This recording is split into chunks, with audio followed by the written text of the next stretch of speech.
The weekly program that discusses topical issues that greatly concern you, your expectations as a Nigerian citizen, and how you can continually hold your elected officials accountable to you. What are those issues that you would like to discuss? Electricity, quality service delivery, affairs of government. This government is corrupt. It is not the government. Ẹ̀yin ọba dìbò yàn láti ṣojú wa. Ó ní láti dín iṣẹ́ ìríjú ẹ̀ fún wa. Gbangba làṣà ta lórí ètò Office of the Citizen tí a gbé kalẹ̀ láti máa jíròrò lórí àwọn ọ̀rọ̀ tó pọ̀ wá gbọ̀ngbọ̀n. Gbogbo ìrètí yín gẹ́gẹ́ bí ọmọ Nàìjíríà àti bí a ṣe lè máa jẹ́ kí àwọn tí a dìbò yàn gẹ́gẹ́ bí aṣojú wa wá dín iṣẹ́ ìríjú wọn. Kí lohun tó wà lọ́kàn yín? Tẹ́ ẹ fẹ́ ká jíròrò. Ṣé nípa tinú ẹ̀lẹ́tíríkì tó ṣèdákúrekú ni? Àbí nípa àwọn tíjọba ń pèsè fún ìwúlò wa? Àbí ọ̀rọ̀ nípa ìjọba fúnra wọn? Ẹ pàdé wa ní gbogbo ọjọ́ ìṣẹ́gun lórí Sweet 107.1 FM. Tune in to Office of the Citizen every Tuesday on Sweet 107.1 FM. Office of the Citizen is brought to you by Enough is Enough Nigeria and proudly supported by Sweet 107.1 FM. I don't know. 107.1 FM. What a sweet experience.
Hello there, how you doing this morning? We want to believe you're doing well.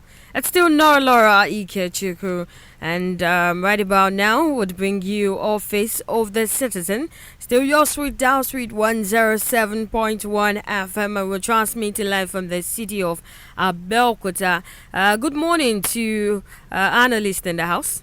Good morning. Good morning to you. I have with me Babatunde, Adeluola, and Ajala. Yemi.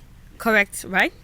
Okay, Babatunde Adeluola, let me just give out your portfolio. Of course, it's a huge one. Political technocrat contested on the ADC for Ogun State House of Assembly, Abeokuta South, right?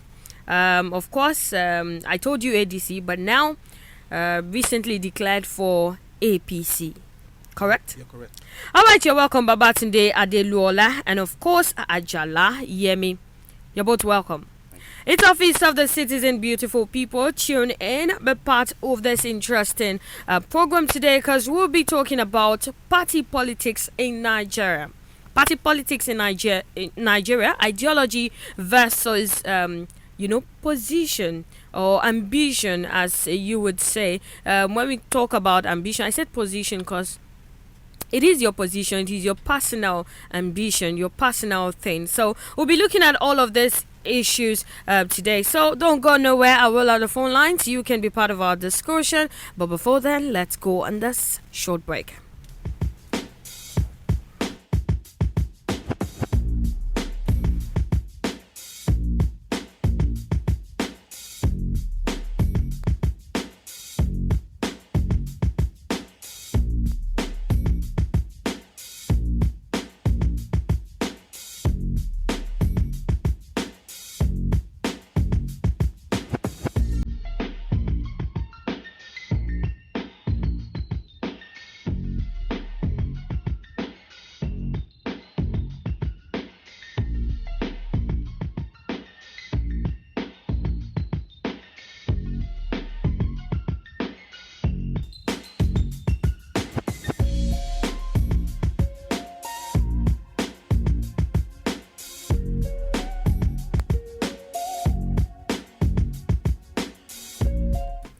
All right, beautiful people. I said we'll be talking about party politics in Nigeria, ideology versus ambition, and that's a good one there. So now let's look at how politics is being done today in Nigeria.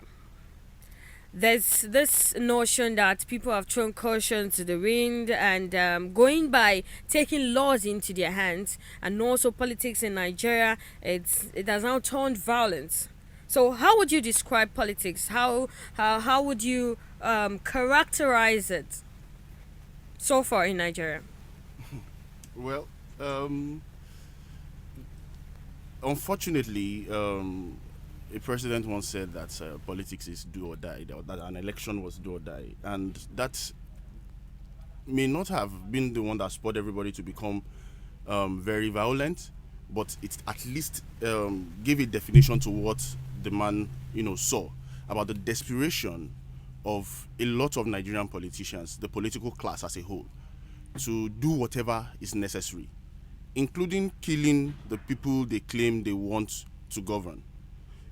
And so politics in Nigeria presently, as being practiced by and large, is what the Yorubas will say, bo baopa, bo bao bulese. Okay. Can you tell us what that is in English? Because I'm an alien now. Yeah, okay, fine.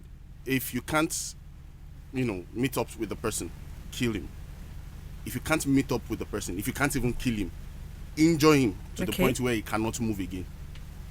That is how you describe Nigerian politics. That is how it's been done by and large by the old political class. I'm not talking about Party A or Party B.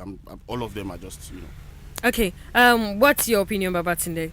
Oh, well, I differ a little in the sense that politics is about decision making, and as a people, we have decided how we want to run politics going forward. Okay. If we continue to look at the way politics has been run over the years in Nigeria, then we will stagnate.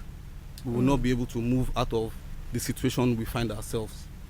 Since the 60s, since the 50s, the time of the first election in Nigeria, up until the last election, you can actually see a decline in the level of violence, in the level of atrocities committed. There is actually a decline. I'm sure by statistics we know there's. Yes, we agree there were some, decline. But there's a decline, so it's getting better. Now, let me just say this: that the decline is not necessarily because of the will of the politicians that they don't want to be violent. I think the decline is that they found out that, with the electoral reforms going forward for each electoral cycle, that it is not as easy to use violence to get what you want, and so it is not giving them the return that they want, especially with the card readers, with if they snatch ballot box, we'll just cancel that polling unit, and if the margin is enough to sway the election, we'll come back and do only that polling unit. So what we're saying is, so the electoral process has changed the mindset of the politicians. Not necessarily change the mindset. They are still very willing to kill people to gain power. They are still very willing. No, you don't have to use that word. You don't really have to use that word, because of course you can't tell me you have proof to that. Yeah, well, that goes out of his way. You can't. We can only look at the actions of. I mean, I'm not even talking about the 2019 general election now. The other elections that we've had, even as small as maybe a rerun in few polls for a House of Assembly seats, and you still see heavy militarization of the place simply because they know that the politicians themselves are getting ready to be violent, but the truth of the matter really is, if we want to talk about politics in Nigeria as it is still, largely devoid of ideology. And I say largely because if you look at the actions of politicians and political parties, watchers and analysts can, deduce certain things. Because if you let us look at it from an historical point of view. The action group was center-left. We knew they were more welfareist, but their welfareism was bending towards socialism. But, and when you are talking about politics and ideology, of course, action groups splitted because of ambition. Okay. Because of the ambition of the then Premier of Western Region. Now I'm going to I'm going to I'm going to have to put a stop to that, because we're still coming back to that issue, because I have a question on that. So how do you think our electoral law, or do you think our electoral law drives people who are genuinely concerned about the people, like drive people that are being elected to be concerned about people that they govern or they're representing? Or do you think it's the issue of the big wigs dictating, saying what happens in the party and how it should go? Now, politics for me is full-time business. When I say business, I don't mean business of making profit money. or making money. It's a full-time venture. It is very difficult to play politics anywhere in the world and you're not doing it 24/7, even if you have other things you're doing. So the issue of where our electoral laws, our electoral policies encourage people who sincerely care for the people is not the crux of the matter. It is how the people who believe they care for the people are able to integrate themselves into the political system in order to begin to drive what is going on in the country and make their own claims to the future of the country. Now, if, regardless of what the policies say, if you do not go into politics, you cannot change the political terrain. It will be impossible. If a president today should decide to make those laws that will allow, in quotes, good people to come into politics, it's because that president is there as a politician. Yeah. So the more people like that we have in the system, you have the better the to chances say, to change the laws. Yes, I would agree with him only partially. Okay. And this is the reason why. Like I said, we've been having, cumulative electoral reform, and that has made it, has shown that if you do anyhow, you will not get to get to the office. Let me give an example of your party, APC, in Zamfara. There were 2 primaries. There was really nobody really won. And the Supreme Court ruled, and they cancelled everybody that won the election. They said, look, you guys did not even do your intra-party politics very well. You can even look at what's happening in Edo State presently. Well, I don't even want to go there because that case is in court. They've not even settled. This one is already settled in law. You understand? If you sponsor people to go and snatch ballot box, that election will be done again. Mm-hmm. Even if you get the party ticket anyhow you want, you understand? As in we saw what happened also in River State, where APC had no candidates in the election because of politicians squabbling about who gets the ticket or not. So the electoral reforms and the electoral law is doing something. But I think the pinnacle, what would make everything gel more, is if we reform to the point where we can allow independent candidacy. If we do that in Nigeria. Because the truth of the matter is that anyway, maybe we'll still talk about that one later. Okay, is it not a misunderstanding of what the manifesto is all about when we come to representing the people at the forefront after being elected? Now, the reason why there's always all of the troubles, all of the crisis rather, when it comes to a party. As in politicians having problems with their party? Yeah, no. Politicians now, if both of you are in the same party, now you are representing a different place, you are representing a different place. Okay. And then there's this issue of you misunderstanding what your role is. Are you getting what I'm saying? So should there be, one person getting into another person's issue and another person getting into another person's issue and not bothering about what is happening on the outside? Like, for example, the crisis going on now, it's more like the party people are playing the politics in between and they do not even care about what the effects on the exactly what is coming out. Yeah, I understand that perfectly, and that is a situation that will improve in the sense that there's no way 2-3 people can be together and then all of them would agree. Even if you are all from the same party, your ideas and your upbringing and the things you have in your head that you want to do would always differ. Okay. That's where sometimes they say it's party supremacy, and then you have to listen to the hierarchy of the party who will decide what everybody should do and the lines to toe. Now, immediately you begin to step out of that bound, out of the lines, out of the boundary, then you have the choice to switch parties. If you do not agree anymore, I know that's very. Do you think we can do away with party politics? No, you can't. Not anywhere in the world.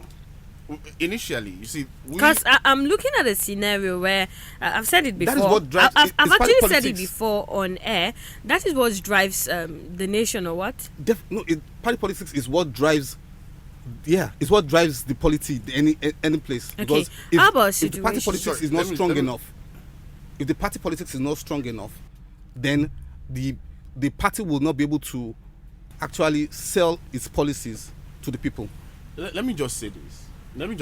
That the founders, we copy America at our style of democracy. We copy America. Basically. Yes. But the founding fathers of American democracy did not envisage party politics as it is, either in America or Nigeria right now. Okay. What they envisaged were, people forming different factions on different issues. They are politicians, right? But they are not within any political party. So maybe on immigration, you are in this faction, so they will give it a name, maybe the Smithsonian faction. And on healthcare, you are on this faction and this faction. But unfortunately for them, law of unintended consequences.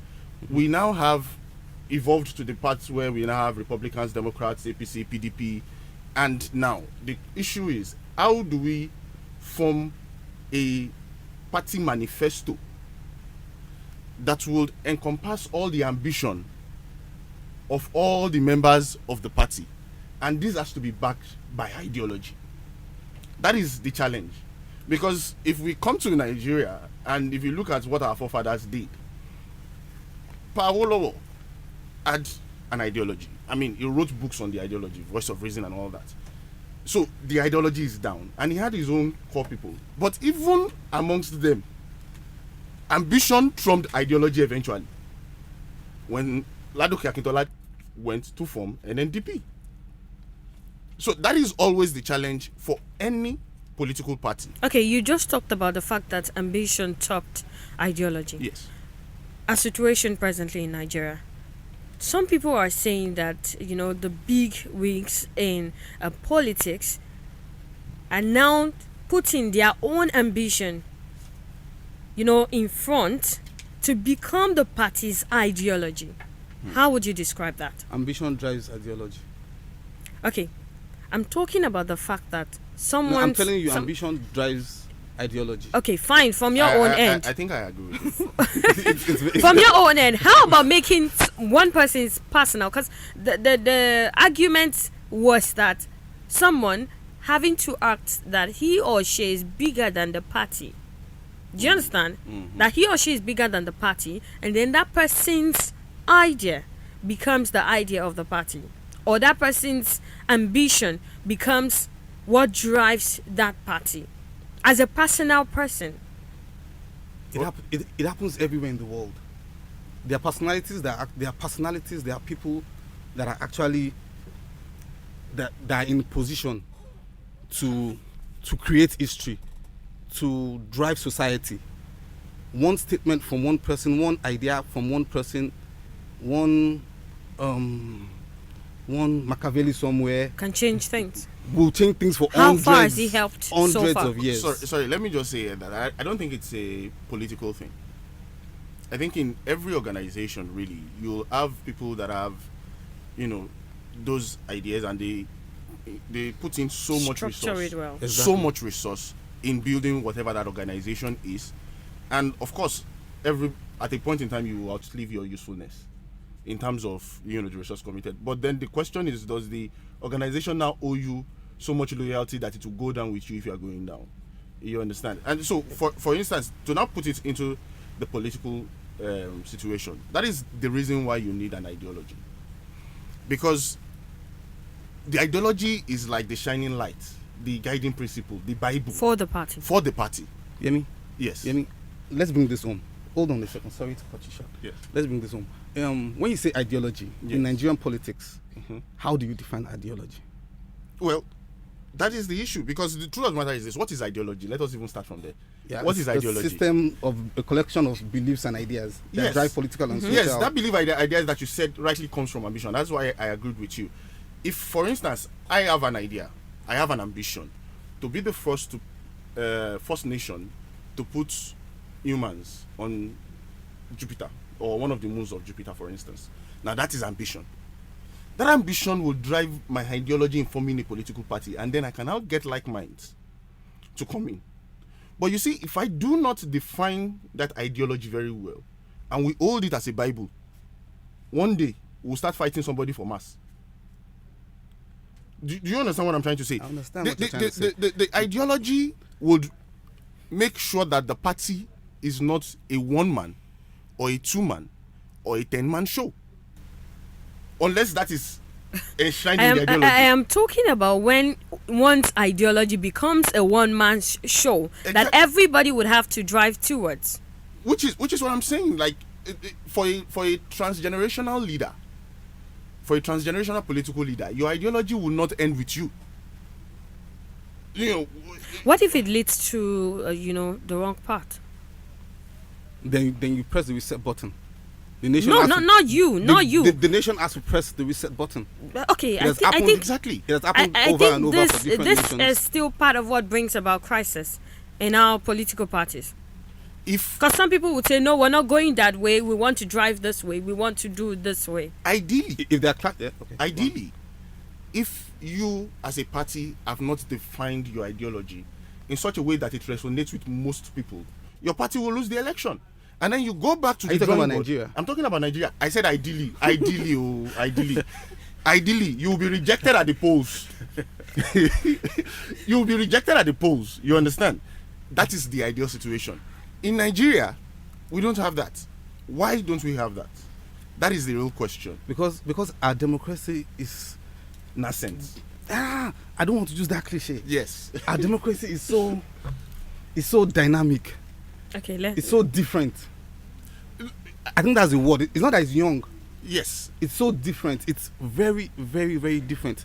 I asked the question. The things that matter today. Okay. No, go first. The things that matter today will not matter in the next election. Yes. Because of the things dynamics will have changed. The dynamics will have changed. A week is a long time in politics. In Nigerian politics, a day is a long time. Yes. It is a long time. All right, I asked the question this morning while on Gentlemen of the Press. I was like, in Nigeria presently, do you believe, that was what I asked, the analyst that was in the house. I asked, do you believe presently in Nigeria that we have one body, which is one head, of course, and then we have other sovereigns, dictating? So what's your take on that? Do you also share same idea that we have one body and much sovereigns dictating? Famously, when President Obasanjo came back to power and he went to the OAU meeting and he looked around. When I left in 1979, yes, you were president. You were president. I came back 20 years later. You are still here. What are you doing here? And it's not as if we've not had, people that wanted to perpetuate themselves in power in Nigeria. But the reason why they've not succeeded is because Nigeria is so diverse, and interest is so diverse, and power blocks are so diverse, that it is near impossible to have everybody under one control. So I do not believe that everybody is under one control. I believe that interests would collide and it will diverge at certain different points in time. So if, for instance, in 1999, everybody said our interests collide in ameliorating the pains of the Southwestern people. And so we are going to make sure that everybody that gets selected is from Southwest. Now that is an alignment of almost all, but even then there were divergent opinions, there were divergent views. People contested against President Obasanjo. People contested against Chief Olufalaye from other regions, even in that political party.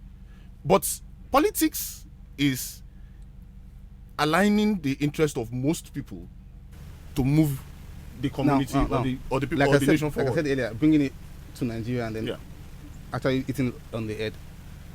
If President Obasanjo was a Republican, yes, we don't know, or a Democrat, would it have mattered?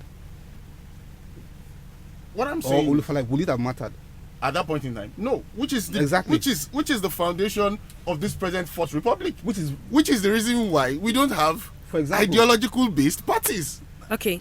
Do you see we don't us? have not based, ideologically running parties. Running, not based.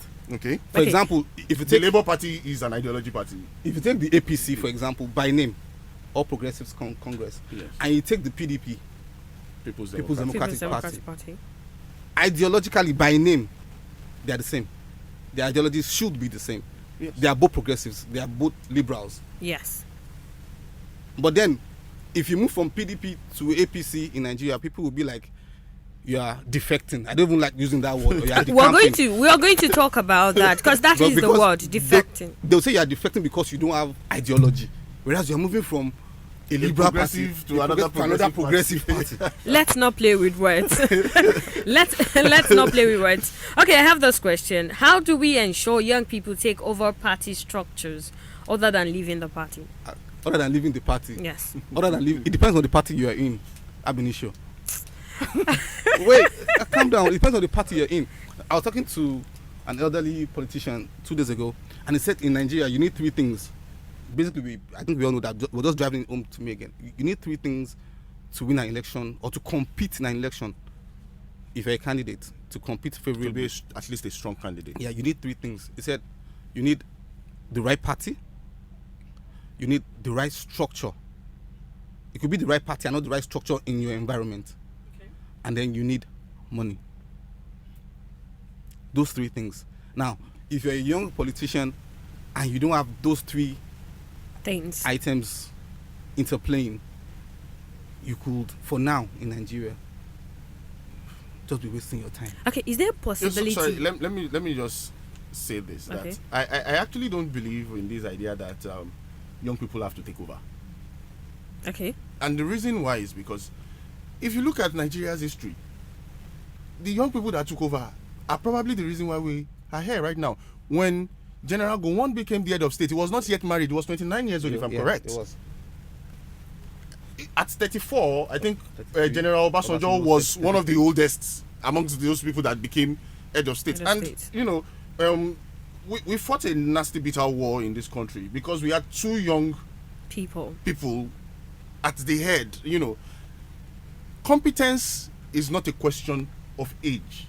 And that is we've seen it over and over and over again. There's an 87-year-old senator in America, and she still contributes. All the leading candidates in America, none of them is below 70. So it's a question of your own relevance. And we've also had in this country where young people have also come up and based on the strength of their ideas When you and talk their about capabilities, young people, they've then, been able to presently we make have those I think what same the set difference- of people. No, I think what the as- difference is this. Look at maybe a President Trump or any other leader that is a little bit old yes. in the developed world. The support structure that they have.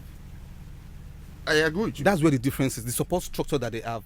So what Would we most If we, likely be made up. What if we we should- support what the we should be structure talking- that we have, do not forget we still have those same set of people. That's where the in- difference is. Yes. in governance. In Nigeria, most of the time, the support structure is also made up of people of their own. So how do you think we can balance up? Young people Or should sieve things if initially, there's a need young for people it. should initially prove themselves exactly. as part of the support structure. How do we prove if we're not given a chance, or how do they prove Okay, if we're let's not given a chance? use the situation of President Emmanuel Macron in France, for instance. I mean, before he started a new party, and in 3 years took over the whole of France. But before then, he was part of an old structure. He was a minister. He was a minister, yeah. He had worked as a civil servant in the foreign ministry, came to Nigeria and spent about 2 years in Nigeria, and in some other places. So he had already proven his mettle. And then after proving his mettle, his skill, his ability to organize, which is what every country needs. Your ability to say, okay, I have this idea, sell it to people, and form an organization around it, and drive towards that, which is an ideology which comes from ambition. So we are back to what you said about ideology stemming from ambition. But the problem with a lot of young people is that they do not even have a clear-cut, well-defined ambition that will lead to a clear-cut ideology that they can then now say, okay, look, let me now prove my skill on ability to organize. Let me now look for people to convince, because this is democracy. You have to convince people. There's a missing coefficient there. Okay. Do you know what that is? What's that? Motive. Exactly. Okay, with all of this, I'm looking at a situation whereby we'll do away with party politics, in the sense that, is it possible for us to totally do away with, different party A, party B, politics, and all of that? Inter-party politics or intra-party politics? Inter-party. There's no way you can do away with inter-party politics. Inter-party politics comes at the end of the day to affect other people, because it definitely turns into an intra as well. The way it is really is this: under Nigerian law, there's no independent candidacy. The party actually is the one that is even contesting, not the candidate. We've seen it many times. Celestine Omeya won in Rivers State, and Rotimi Amechi was declared the winner because he's the rightful candidate. So basically, you don't have names on the ballot. When you say rightful candidate, yes, according to law, is it not more Supreme Court? Okay, Supreme Court ruled, and I like that. Yeah, Supreme Court ruled, and then they said he was the one that won the primaries, and so it's almost impossible, unless we want to rewrite the constitution, for us to remove either inter or intra-party politics. That is the system that Nigeria is running. And as a young, ambitious leader, or you think you can lead, your job is to make the most of any set of rules. Some intra-party politics. What you be asking for is a one-party system. Or zero party system? I'm thinking no one party system. Even in a one party system, is it possible? Even in a one party system, of course there will be intra party politics. Yes, but of course we would be able to probably handle that better. You think so? Because if we're not picking A, we'll pick B. Would have such the Russians, the Chinese would have such option. Because presently in Edo State, yes, party politics is coming out to affect the people. So we know about it. We know these things are happening right now. We're talking about it. Problem is it's when the concentration is more on the politics than developing the people and developing the society. Whose fault is it? I would say that it is also partly the people's fault. You know why? Okay. President Charles de Gaulle of France once said that politics is too important to be left to politicians alone. Way too important. It is way too important. It affects everything. So are you saying that we as the people have not put enough pressure on politicians, because politicians are not aliens. They are our brothers, they are sisters, they are our teachers, they are our pastors. They are also part and parcel of us. We meet them over salad meat, we meet them over Christmas food, and we have not, as a people, developed the consciousness to affect their thinking and ideology to suit the people themselves. We don't hold them accountable enough. A lot of people, once they see their House of Rep member come home, all they want is pepper soup and beer, and then they will discuss and then they will laugh and then everybody goes home. Okay. Okay. Instead of talking about, let me just say this. Instead of talking to your rep member about how to sponsor a bill to, affect toilets in primary school, secondary school, things that actually affect the people. All we are talking about is things, so the people share a huge part of it. Okay, how do we tackle issue of defection? How do we tackle issue of defection? Yes. Well, there are laws guiding your ability to switch parties. Like I said, I don't want to use the word defection, decamp. Those words are more, they are very edgy. Well, we're using the word defection, decamping. You are free to use whatever word, as long as it's not, contrary to what we can take. Yeah. Okay, but please, let's stick to defection. That's Laura and Yemi sticking to defection. All right, so how do you think party switching? Okay. I don't have a problem with party switching. Okay. And this is not based on the fact that, or because I just switched parties. Okay. I had to switch parties. Why? Okay. I ran under ADC, a new party at that time. Yes. And I felt, based on my ambition, based on my motives, would this vehicle take me to where I want? Your destination.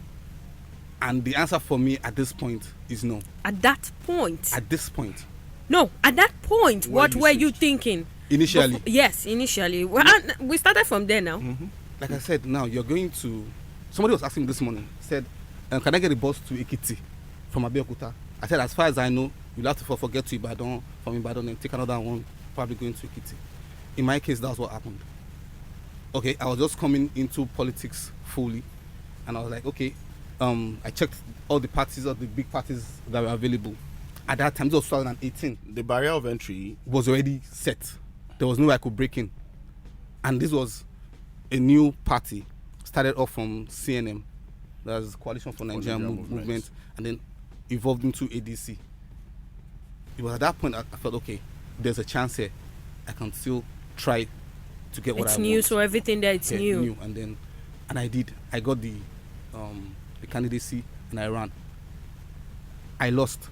And I'm like, okay, if I want to do this again in 4 years' time, do I need to change vehicles? And for me, the answer is a big yes. Okay, is it because, ideology of the party has changed? Of the ADC? Yes. No, the ideology has not changed. But the ideology of the party that I'm in now, that's the All Progressives Congress, aligns with my personal... aligns with my ideology. More? Not necessarily more. The more part of it is the fact that it is now a vehicle that I believe, can assist me to the destination. Okay, what's your own opinion on how to actually tackle the issue of defection so we can move to Ogun State politics? I think that there is little to nothing we can do about defection, because even in the so-called Sena climes, in Britain, in the US, in France, people switch parties all the time. Bloomberg, the president, you know what's funny in this? Yes. Because he's laughing because of the fact that it concerns him more. Yeah, but it's the truth. I mean, Mayor Bloomberg, even President Donald Trump was not a Republican until he came in 2014, 2015 to vie for the presidency. And Mayor Bloomberg is attempting to do the same thing. Former Mayor Bloomberg, yes, is attempting to do the same thing on the Democratic Party ticket. Now, even Bernie Sanders for a long period of time was an independent before he now came into the Democratic Party going towards the 2016 election.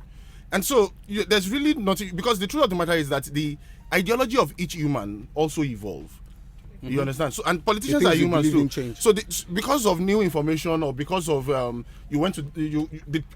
the truth of the matter is that as a leader, you have to give your people what they really want. So if your people are saying that, look, what we want is ideology B, and you think that ideology C is the best, after engaging with them for over 20 years, and they keep telling you that, look, Ogbeni, if you don't do part of this B, you are on your own, then you can now say, okay, fine, let me move to ideology A that encompasses both B and C. And put them together, and then you can now say, okay, which political party, which vehicle, like you said, would drive me to this location. So yeah, there's little to nothing one can do. In politics, you need to be very pragmatic. Okay. You need to be very, because it entails a lot. It's going to take your time. It's going to take your money. It's going to take all the resources that you have to put into it. Now you can't keep doing that and then it's not yielding any result. Not because you want any form of returns, but because you have things that you believe you want. Have that yearning ambition. Yeah, and that ambition and things you want to do for the people and for your nation, for your society, for the country. You just can't be doing that in a vacuum or winking in the dark, as they say. So you have to make sure that the conditions are right for you to be able to get to the desired destination. All right, quickly, let's talk about Ogun State politics. What's the state of Ogun State party politics right now? I will defer to the politician on this. In what sense, please? How is, the crisis hitting the parties so far? Is it cool? Is it cooled? I'll only talk about my party, which is the All Progressives Congress. And let me use your language. Everything is cool. Okay, well, should I refer back to your former party? No, hold on. And hold your on. new no, party. Wait, let me just ask. I will disagree with him based on certain issues. I was waiting for you. It's the present senator of Ogun Central, our immediate past governor, Senator Ibikunle Amosun, FCACON, has not been seen, in hobnobbing with the state executives or the president governor. And so I don't believe that everything is kosher. But I was going to that. But the issue is there is no war. You understand? There is no war. I asked, between them. What is the state of? There is no war. Only, what I would say, brotherly disagreement. Simple. Only brotherly disagreement, and you cannot remove that from any organization really, because of we will do this way, we'll do it that way. But if you look at other political parties in Ogun State, he may not be able to talk about them, but I can because I'm not a member. The PDP is fractured in an irreparable way in Ogun State. I do not see how the factions can work together again. I don't, unless I don't want to believe that is true. Unless I know he won't say anything because like I said, I won't. He doesn't want to comment like about another political party. You I know what's going on in my party, and I know there are moves every day to bring everybody together. And even people from other parties that have the same ideology and the same drive. Okay, at this junction, I would have to open the phone lines so people at home can contribute. 014401071, 014401071, and 014401072. You can also tweet at us, and of course, send us WhatsApp message 0817-920-1071. We're talking about Ogun politics, and you just said that a certain party is irreparable. Yes. That was the word. Yes. Okay, I'm listening to you. Yeah, so basically seems irreparable. I said seems. Okay. So if you look at the other I would have to pause you there. Hello, good morning. I am Mr. Olakilani calling from Kuto. You're welcome, Mr. Olakilani. You see, there is no problem. It is not a fault if you are ambitious as a member of your political party. But it is selfish ambition that destroys party structure and ideology. And the over-ambitious, those that are ambitious on selfish grounds, tend to defect to another political party. Nothing is in there. Okay. All right, Mr. Olakilani. I think we lost him at that junction. He has made his point. Yes, clearly. All right, I'm listening to you. Let's continue. If you look at the so-called third force political parties, the ADC, the SDP, the Labour Party, the whole gamut, they lack, what you rightly said as structure. They do not have enough structure to. And when we say structure, a lot of people always think about, talks to rig. No. There are 236 wards in Ogun State, if I'm correct. 236 wards in Ogun State. There are 15 wards in Abeokuta South. And each of these wards have their polling units.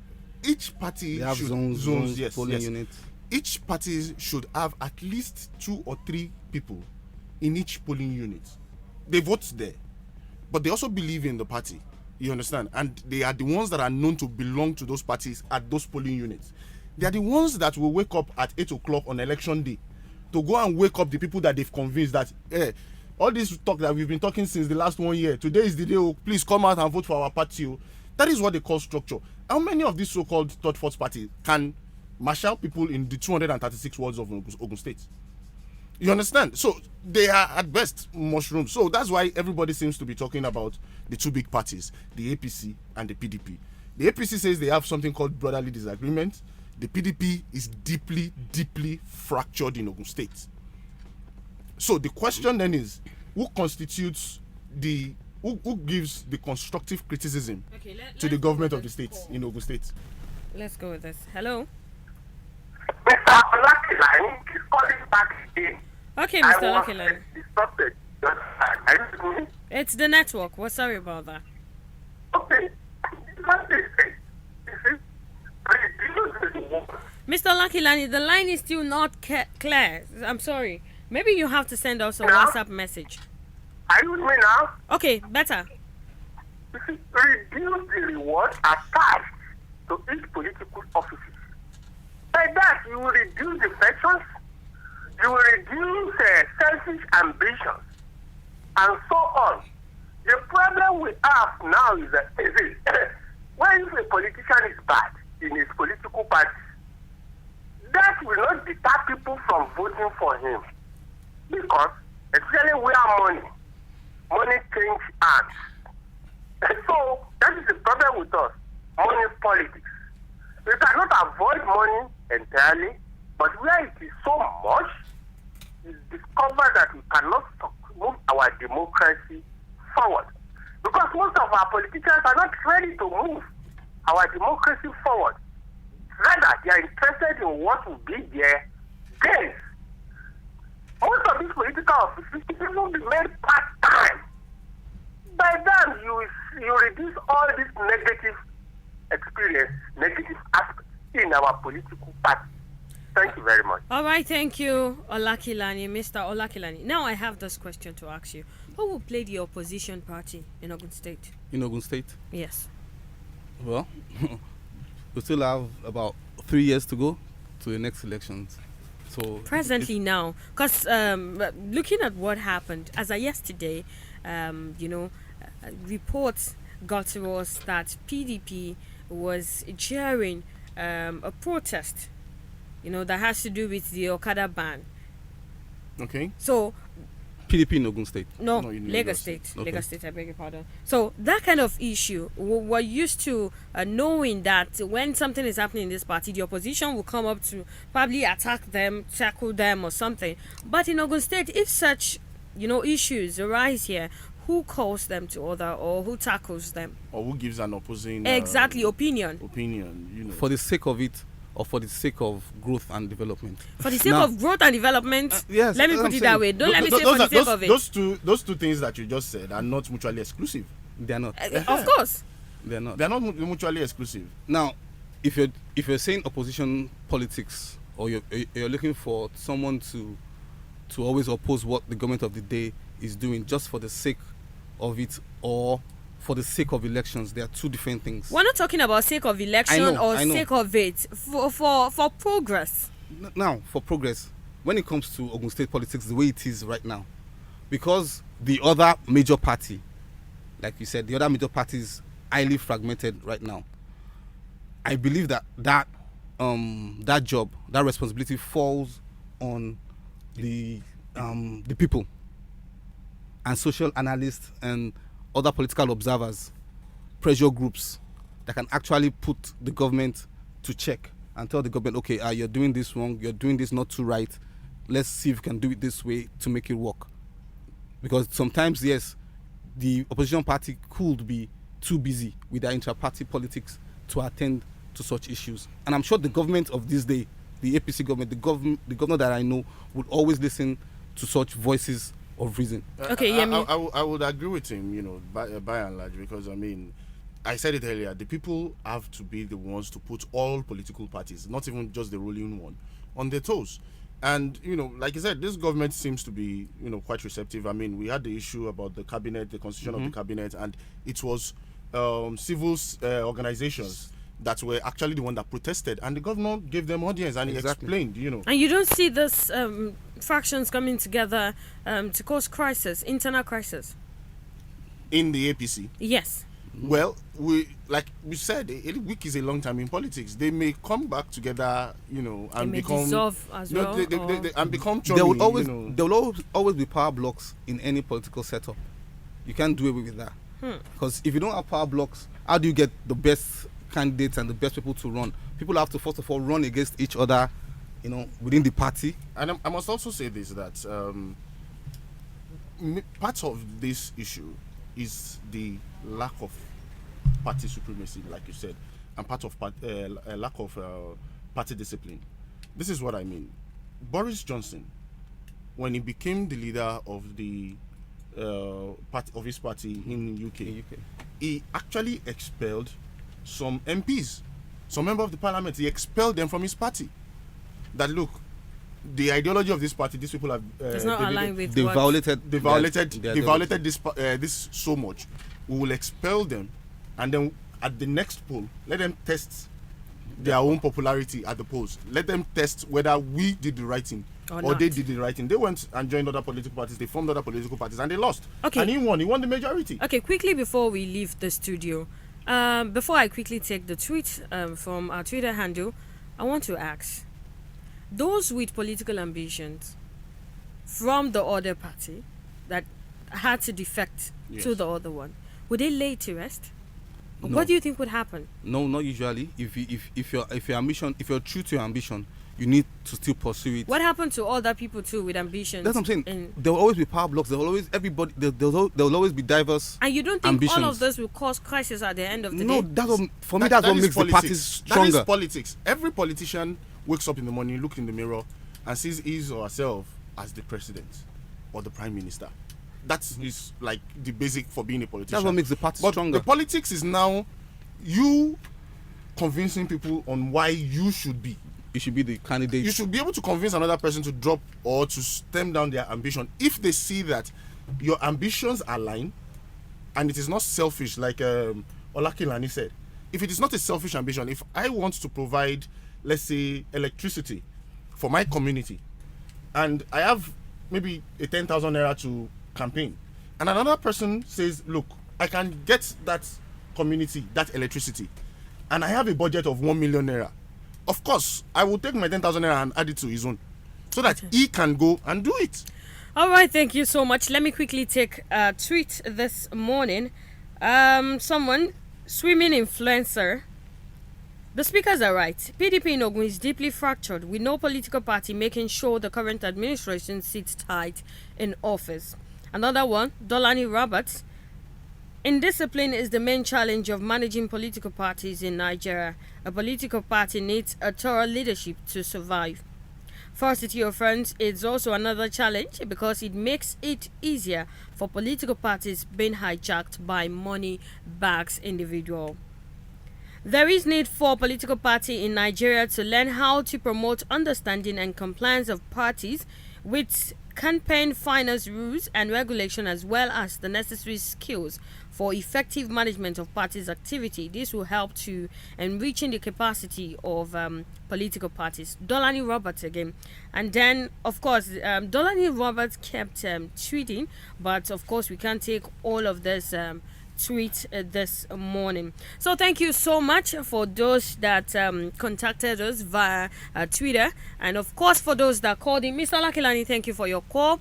All those that listened to us this beautiful day, thank you so much. I told you I have Babatunde Adeluola, correct? Correct. Okay. And Ajala Yemi. Babatunde Adeluola is a politician. So I will tell you that he was actually being careful. So a political technocrat contested under ADC for Ogun State House of Assembly, Abeokuta South to be precise, and then he defected. I switched parties to APC, of course. And welcome, gentlemen. All right, it's Office of the Citizen this beautiful day. Thank you so much for joining us. I am Nora Laura Ikechiku, and I'll see you next week. Same time, same station, 11 a.m., Sweet 107.1 FM. Have an amazing day.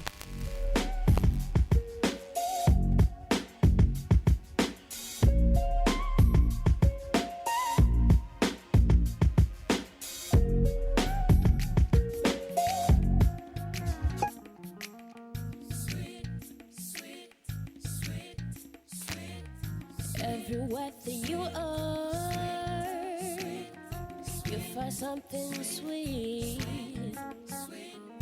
Everything that you want.